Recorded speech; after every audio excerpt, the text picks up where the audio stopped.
സുഹൃത്തുക്കളെ നമസ്കാരമുണ്ട്. ഇതെൻ്റെ ചൂണ്ടക്കടയാണ്. എൻ്റെ പേര് വേണു. ഈ ചൂണ്ടക്കട നമ്മൾ സെറ്റ് ചെയ്തേക്കുന്ന കുറുപ്പമ്പടി കോട്ടപ്പടി റോട്ടിൽ തുരുത്തി സ്വർഗപ്പടിയിൽ എൻ്റെ വീട്ടിൽ തന്നെയാണ് ഞാനിത് സെറ്റ് ചെയ്തേക്കുന്നത്. 4 വർഷമായി ഞാൻ ഈ കട ഓപ്പൺ ചെയ്തിട്ട്.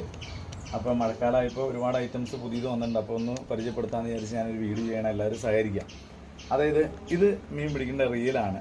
ഇത് പൈനിയറിൻ്റെ റീലാണ്. അതുപോലെ തന്നെ ഇത് ഷിമാനോൻ്റെ റീലാണ്. അതുപോലെ തന്നെ നമ്മുടെ അടുത്ത് പൈനിയറിൻ്റെ വേറൊരു റീലുണ്ട്, ഫ്ലാഷ് ഉണ്ട്. അങ്ങനെ റീലിൻ്റെ തന്നെ ഒരു 10-25 റീലിൻ്റെ കളക്ഷൻ ഉണ്ട് നമ്മുടെ. പിന്നെ ഇതിൻ്റെ തന്നെ സ്റ്റിക്കും തണ്ടാടി വലകൾ, കോരുവല, അതുപോലെ തന്നെ കെട്ടുവലകളെല്ലാം നമ്മൾ ഉമ്മറത്താണ് സെറ്റ് ചെയ്തേക്കുന്നത്. അതിൻ്റെ വീഡിയോ ഇതിൽ തന്നെ നമ്മൾ പങ്കുവെളിച്ചിട്ടുണ്ട്. അപ്പം പിന്നെ നമ്മൾ ഈ തവണ വന്നപ്പോൾ നമ്മൾ കൊണ്ടുവന്നത് എല്ലാ സാധനവും നമ്മൾ മലേഷ്യയിൽ നിന്നാണ് കൊണ്ടുവരുന്നത്. നാട്ടിലത്തെ ഐറ്റംസ് അല്ല, എല്ലാം മലേഷ്യയിൽ നിന്നാണ്. അപ്പോൾ ഇതൊക്കെ നമ്മുടെ ഡെമ്മി മെറ്റലിൻ്റെ